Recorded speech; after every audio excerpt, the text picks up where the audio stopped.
It's Okay to Be Selfish, written by RdmFavCpls and read by Eleanor Elizabeth. Summary. It's July 15th and Izuku hopes to finally have a birthday party, but when everyone focuses on Togata's party and believes Bakugou that he's doing it because he wants attention, Izuku just leaves the campus and runs his errands. On the way to his summer overnight job, he saves a confused child Aizawa, who learns more about his student, whilst also getting an understanding as to why Eri loves him so much. In the middle of the night, the moon was glowing its silver beauty through the darkness, if it wasn't for the dark looming clouds blocking it. The rain being an annoyance with a slight drizzle as an underground hero fought 4 thugs in a dimly lit alleyway. The scent of fresh blood was weak as the thugs' intoxicated breaths filled the hero's nostrils. He jumped out of the way of a thug with a spiked tail, which led to him being surrounded by the other 2 thugs, one with ram's horns and the other with elephant tusks. "You think you're so clever now, huh, hero?" the spiked tail man said. "Well, we'll show you." The hero felt someone behind him. He turned quickly, his black hair and yellow goggles obscuring his vision as a hand touched his back. "Let's see how much of a hero you are when you're nothing but a little nuisance." Midoriya sighed as he walked through the streets at night. He had muted the class in his friend's group chat this morning because Kachan had to ruin today for him. It's not his fault that some kid in middle school shared the same birthday as him, and even then he did try to hold his own birthday party at a different time. Togata-senpai was amazing and deserved to enjoy his party, but was it wrong that Midoriya wanted a small party with his friends or with his whole class? Just 15 to 30 minutes of them shopping or something, but he couldn't even have that. Kaboom. "The nerd's lying. It's not his birthday. He just wants attention. He pulled this with some extra in elementary and middle school too." "My bed is at the hospital. People share birthdays, Kachan." Kaboom. "Unlikely for you to go to 2 different schools and have that happen. Are you really that desperate for attention that even breaking your bones is no longer enough?" That was when the rest of Class 1A believed Bakugou over him. It hurt. It hurt knowing that if the class found out he was telling the truth, their birthday wishes and late-minute presents would be filled with guilt, that Momo wouldn't even try to take the time to buy him something but use her quirk. It would hurt knowing his party would be a guilt-filled party, not as glamorous or fun or sincere as Togata's party. However, nothing would hurt as much as the last 2 disappointments he'd had today. One is that the big 3 had no problems, no prompting over wishing him a happy birthday. In fact, Togata-senpai is already planning a party for both of them next year, and he has already blacklisted his class. Walls? Hoomst. "We're birthday twins! Birthday buddies! We totally need to celebrate together next year." Diet. "What's that?" Oh, just imagining it. 2 bright, 2 powerful suns in one place. There'll be no shadows for me to hide in. Lungs. Useless. "Oh, come on now. By then I'm sure Midoriya and you will be good friends. So, what do you have planned for your birthday, Midoriya? I'm sure Uraraka and Sue have something planned for you. Ooh, I wonder what they got you for presents. I bet it's something cute." Diet? "What's that?" "Hey, Midoriya, can I ask you a question?" My bones? Shattered. "Of course. Never need to ask since I'm always willing to answer questions and to help." Walls? Hoomst. "I honestly think you're the only one that keeps up with Nejire with questions, answers, and lung capacity." Diet. "What's that?" "Kirishima sent me some screenshots, but is it true? Is your class not doing something for your birthday because they believe you're trying to steal attention away from Mirio?" My bones? Shattered. "I would never try to steal attention away from someone else on purpose." Lungs? Useless. "I don't believe that's what Tamaki is saying. Do they seriously believe that?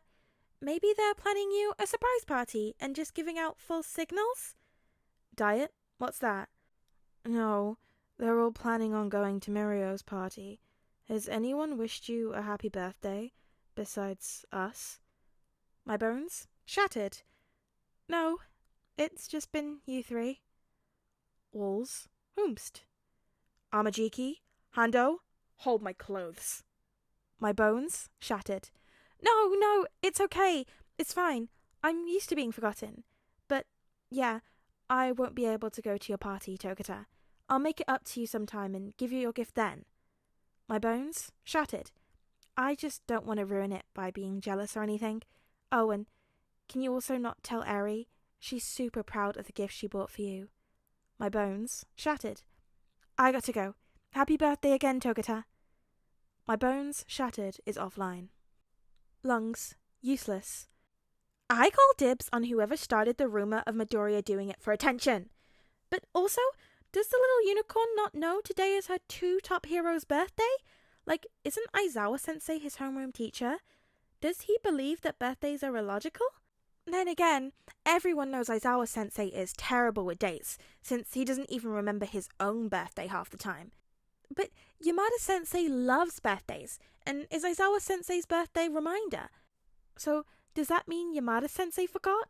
What about his mom? His dad? Any friends from before UA? Lungs useless. What about Centipede and Bubble Girl? They would know, wouldn't they? It's on his file. Diet? What's that? Has changed. Lungs useless. Nickname to lungs, fingers. What are those? Walls? Whomst. I don't know about his dad, but his mom died at a different hospital around the same time that Sir did. She was a casualty of another villain attack that was taking place in Hosu. Diet? What's that?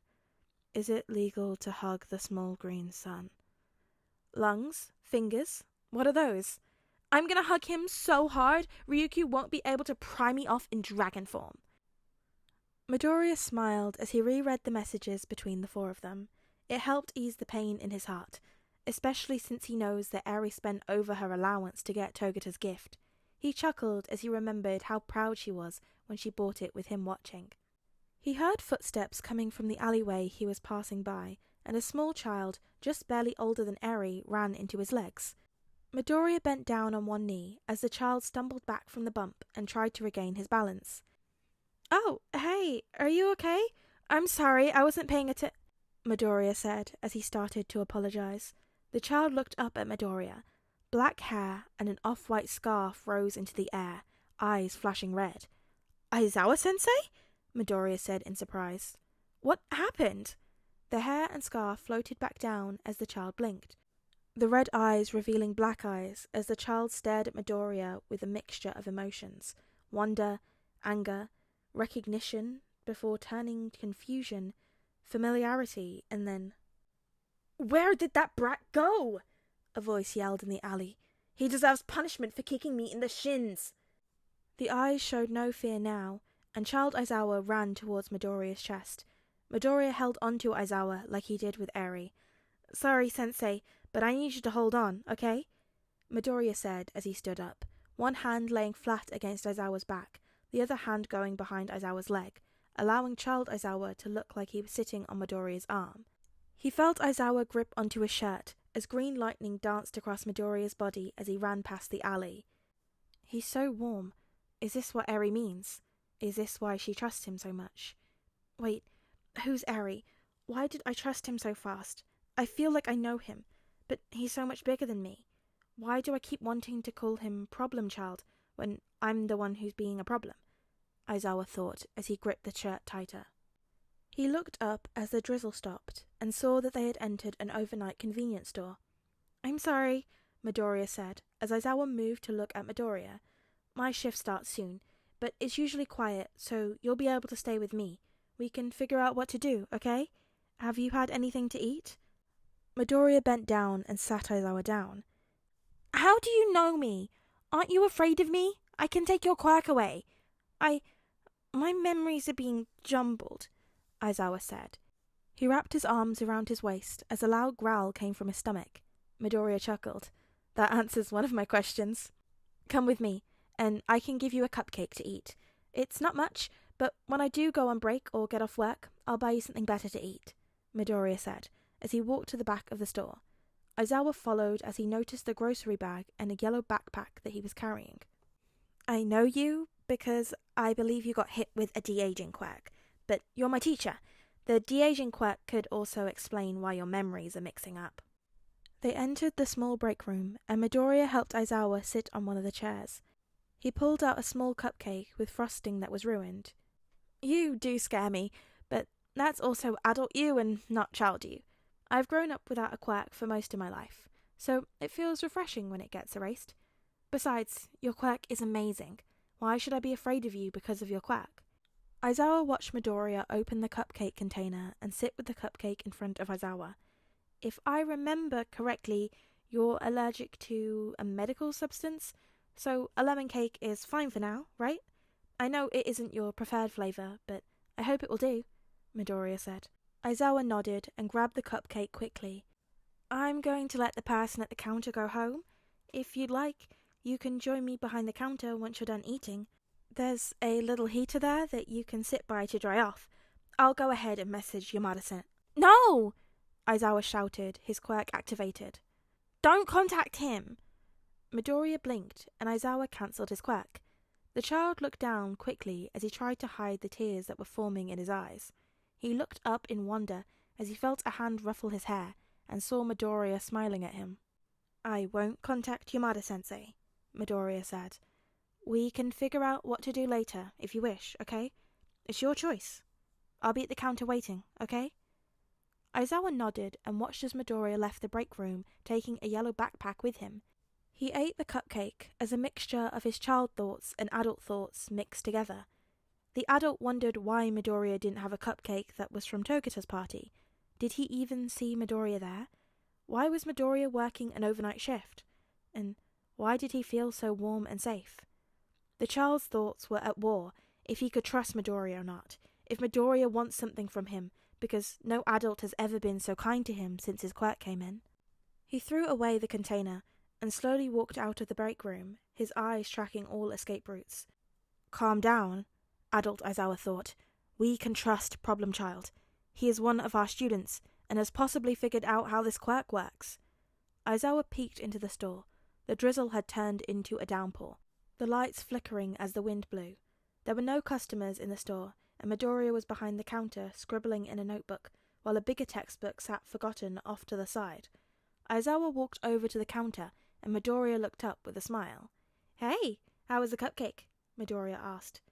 It was good, Aizawa said. So what do you want from me? Nothing, really.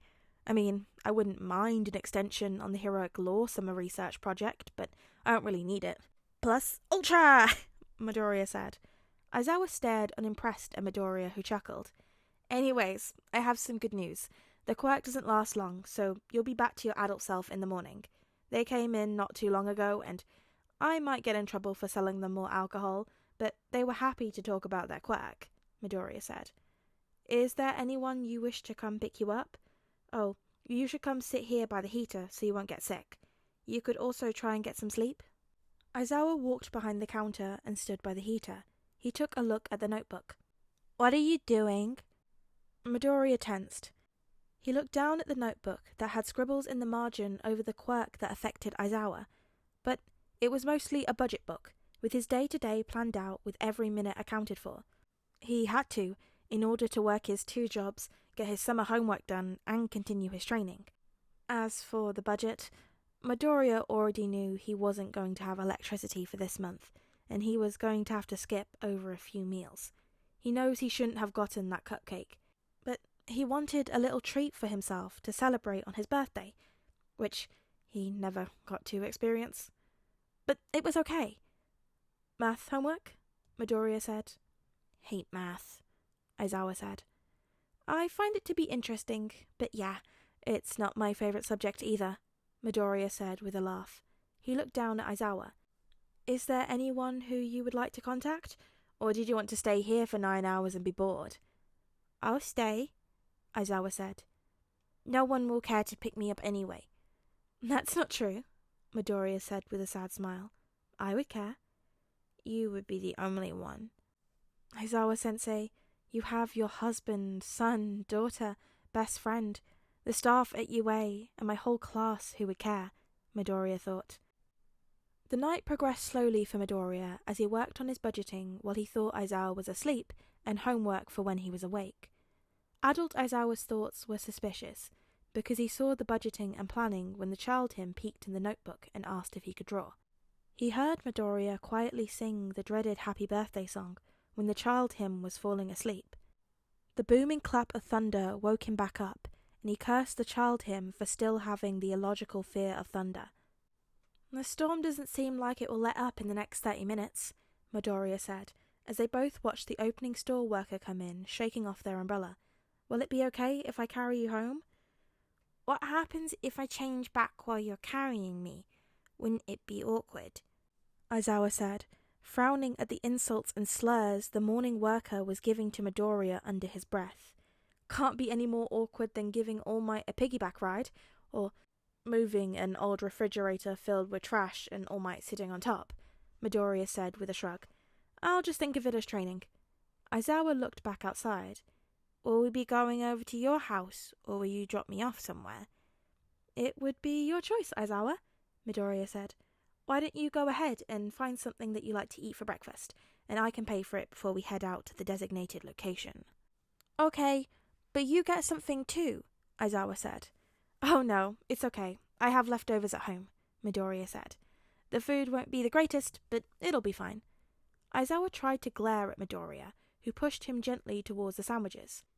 Aizawa took notice that his childlike thoughts were slipping away, and he was being more logical in his mind, more focused and observant as they were leaving the store. So now it was just a waiting game for his body to return to normal.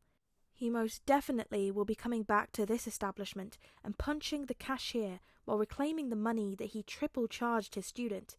He also wants to know why his student covered his ears tightly with his big, warm, safe hands when the cashier was screaming some more words and insults. Was it to prevent Child Aizawa from hearing the bad words, or was it more that he was hiding from him? Aizawa blinked as he felt himself get bundled in a thick hoodie that was too big on him. His head poked out of the sweatshirt and he stared at Midoriya. "It's to hopefully keep you warm and mostly dry, so you won't get sick," Midoriya said as he crouched down. "Ready to go home until you change back?" Aizawa climbed onto Midoriya's back, his bag that contained his sandwich and juice, not coffee drink, secured tightly around his wrist as he clutched the back of Midoriya's shirt, right above his yellow backpack. He felt Midoriya grip his legs, a black tendril also wrapped around his waist, pressing him closer to the hero in training's back and keeping him secure before Midoriya leapt off the rooftops with green lightning running across his skin. "Kid, why are you so focused on my health and not yours?" Aizawa thought, knowing that if he wasn't here, or wasn't a child, Midoriya wouldn't do anything like this for himself. When they reached the apartment building and entered the apartment, Aizawa noticed the dust that was there and barely seen. The only thing that looks like it's been touched is the cupboards and countertops in the kitchen. Aizawa climbed off Midoriya's back and watched as his student placed his bag on the table. "Would you like help taking the sweatshirt off, Aizawa?" Midoriya asked. Aizawa nodded his head and the wet sweatshirt was taken off, and he was still mostly dry compared to the drenched green-haired teenager. He nodded his head again in distraction as he felt the final effects of the quirk wearing off when Midoriya told him that he was going to change into dry clothes. Adult Aizawa needed to investigate some things quickly while his student was occupied. One of those things was the budgeting notebook. Child Aizawa may not know how to read, but adult Aizawa did. Aizawa groaned when he went back to his grown-up self, and damn, he forgot how much he had grown because he was eye level with a lot of things that would require him to have a step stool. He now realizes he was spoiled by Midoriya at the convenience store, where Midoriya let him use his textbooks to step up so he could see over the counter. A lot of things weren't making sense now, like why the microwave was not displaying the time or just the normal 0000. The refrigerator wasn't making any sound, but what caught his attention was the calendar on the refrigerator.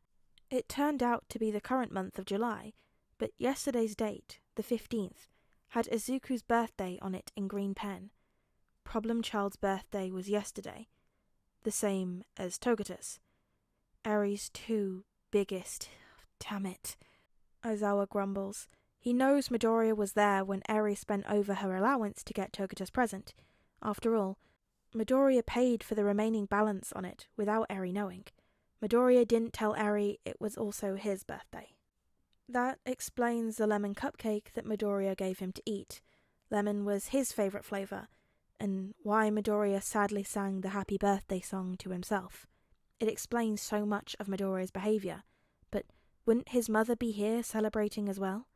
He walked over to the light switch and flipped it on, only to frown as no lights came on. "It's not impossible to read in the dark, but I prefer not to," Aizawa said.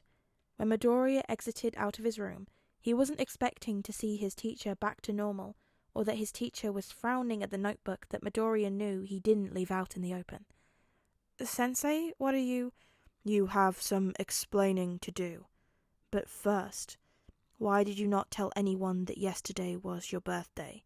Aizawa said. "Which, happy belated birthday.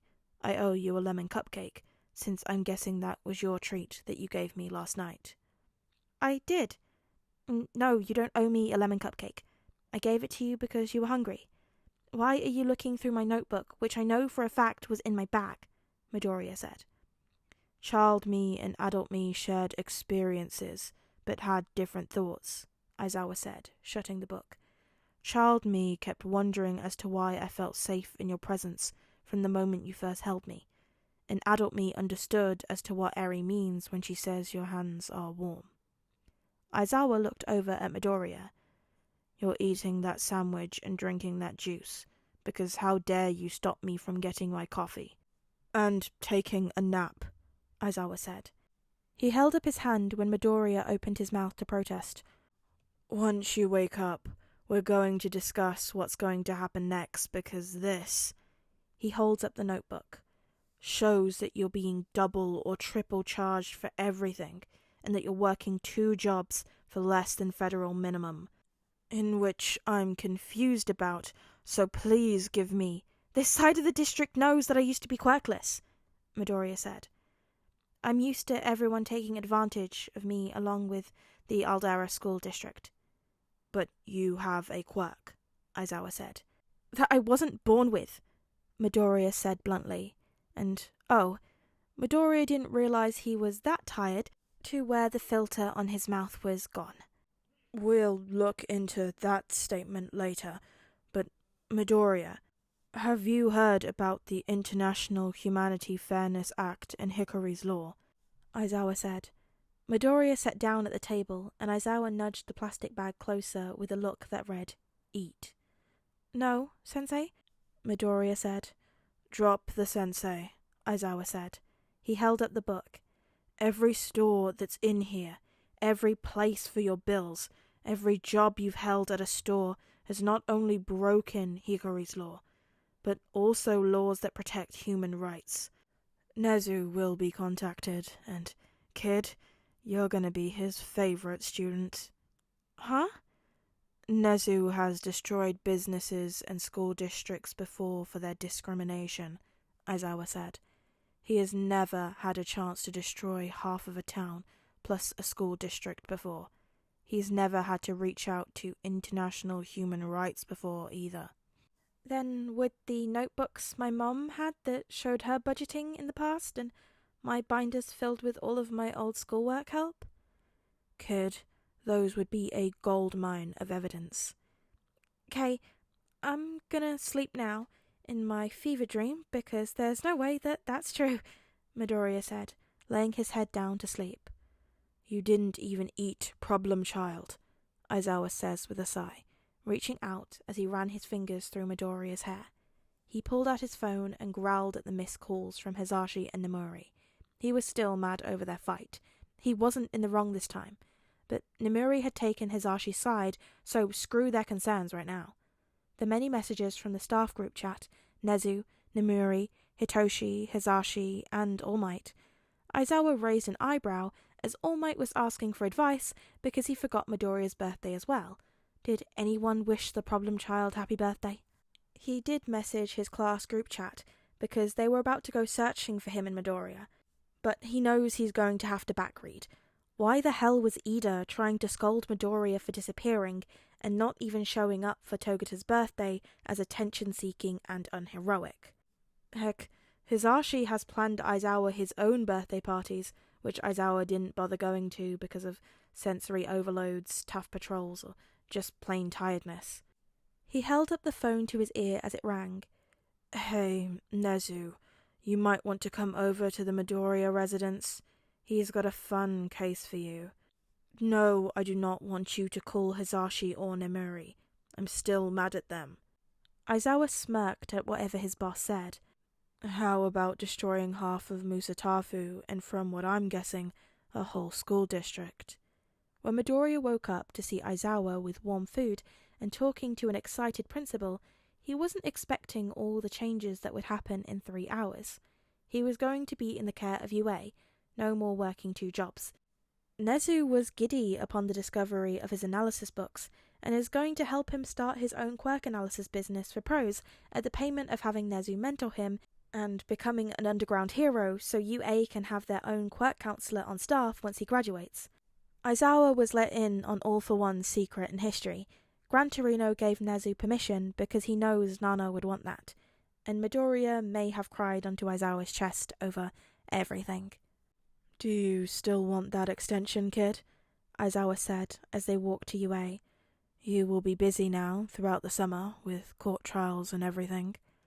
"No, I think I'll get most of my summer homework done within the first 2 days. If I just think over everything that's going to happen, then I'll think around in circles and not focus," Midoriya said. "Plus, I'm so used to constantly working, studying, or training that I wouldn't know how to accept an extension. I merely said that as a joke." Aizawa sighed. "You make me exhausted. How afraid of Shinzo's quirk are you?" "I'm not afraid of his quirk. In fact, I think the only quirk I'm afraid of is Karchan's quirk, but I'm also conditioned to fear Karchan in general. Why?" Aizawa stared at Midoriya. "Okay, we work on those comments later, but I will make a note of them to Hound Dog so when you start to go to therapy, we can focus on that as well. I'm going to specifically order Shinzo to use his quirk to get you to relax when you need to." Aizawa patted Midoriya's shoulder. "Sometime UA will throw you a party, and you get to choose who comes, so if that means none of your class shows up, then that's fine. I won't be mad, and will be by your side on your choice. Happy birthday, problem child," Aizawa said, as he bowed to Midoriya. "Thank you for taking care of me when I was in trouble." "That's what heroes do, Aizawa. Thank you for believing in me, and not believing that I was doing this all for attention." "It's illogical to think that you were doing it all for attention when you shy away from attention and apologize 98% of the time when we are taking care of you as heroes, teachers, adults, and decent human beings should." Hey there, guys, gals, and non-binary pals. It's Ella, and I hope you're having a lovely day today. This day being my birthday. It's my birthday. Well, technically it's not my birthday currently. It's about 30 minutes till my birthday, but I'm going to put this up in the morning, and so you're going to have like an early upload. You're probably going to be looking at the time of this like, what? You're uploading at not 5 a.m? What's going on? So, I mean, surprise. But, you know, it's my birthday, so I had to do a birthday-related fic because that's fun, and yes, it's my birthday, so I'm giving you the gift. I'm giving you the gift of a birthday podfic with some angst, some DadZawa, I know, DadZawa content, not Dadmite, and on my birthday, crazy. I mean, there's a little bit of Dadmite in this series, because, like, there is a part 2 to this, where, Izuku does get adopted by All Might, so, good times. So I'll take it, you know, I've got, like, a little smidgen of Dadmite content here, but, I mean, he's not really in this, but I know that he's there, and that's what's important. But tell me, what did you think of this fic? Did you get all angsty and cry with me? Because, like, this one was, like, a little bit, but I just, it's so sad. Poor Izuku. Class 1A, suck a dick, you bitches. How dare you do this to my sweet baby boy? He deserves better. Also, Kid Aizawa, what great content. I want to do more, like, de-aging fics. If you have any good de-aging fic recs, please send them my way. I want them, I want to consume them, I want to fic them, because I just love doing like kid fics. They're great. Also, send me any sick fics you got, because I love a good sick fic. I want to read someone being ill and someone else gotta take care of them. Good content. Okay, I'm starting to ramble again. I won't do that. I mean, I don't really feel bad about it because it's my birthday. If there's a day that I get to guilt-free ramble at you, it's today. Did I mention it was my birthday? I don't know. I usually don't really care that much about my birthday usually. I usually kind of forget a little bit. But I don't know. 25's kind of a big year. It's kind of the last one now before I start having to wait for decades for anyone to care about my birthday. So I'll take what I can get. But as it's my birthday, you should totally like the video if you liked it, and to be a nice gift of serotonin to me, because apparently I need it. Because, oh my goodness, if you're in the Discord, you heard about the fact that like my doctor put me on some medication to deal with like the really bad vertigo I was having. That is tell me why when I googled it, it was like, this is schizophrenia medication, and I was looking up all about it, and it like lowers dopamine in your brain, which I don't know how that affects the vertigo, but I guess it does. But clearly I need to be boosted up with some more dopamine, because these meds are making me so like sad. Honestly, sad and nauseous, and they're making me want to throw up all the time. So hopefully this just is the price I pay to get rid of it. But you should like the video so I can have some serotonin back. Give you the dopamine. You should also subscribe to be notified whenever I make new videos. And because, you know, it's fun. It's free. Like, well, sorry, I don't want to like be bothering you in like your feed or whatever. But like, it would be fun. You know, it'd be a cool time. This is a really rambly, like, ongoing outro. I'm gonna stop now, because you don't need to put up with this. I'm gonna go and hop in the Discord and talk to everybody else about my rambles, about my medication and All Might, and everyone's gonna be really nice, because everyone's really nice in the Discord, so you should join it. Like, literally everyone is really, really kind, and it's such a great environment. Very much found family trope going on in there. And I know you guys like father figures because you listen to this. So you must want dads. Anyway, until I see you again, be sure to practice some self-care. This is the real birthday gift to me, is you looking after yourself. Okay? Bed on time. I'm actually going to go to bed earlier tonight, right? I'm going to do it because, one, I have to wake up really early in the morning, but two, because self-care is the best gift that you can give yourself. You need a good night's sleep. It'll help your brain and your body, and you'll generally be happier. Same as if you're eating fruits and veg, because you need your vitamins and minerals, people. Drink a smoothie or something. Eat some strawberries. Some mangoes. I love mangoes. Mangoes are like some of my favourite fruits. I just love them. They're so delicious. And grapes. They're great. What are your favourite fruits? What fruits have you eaten today? Let me know in the comments below. You should also be drinking lots of water, like 8 cups, not like the measurement cups, like glasses, full cups, water bottles full. Drink a gallon of water, I don't care, just honestly overhydrate. I want you to overhydrate, because like, what are you going to do, pee it out? Overhydrate, do it now. Yes, this is a threat. I will catch you guys later.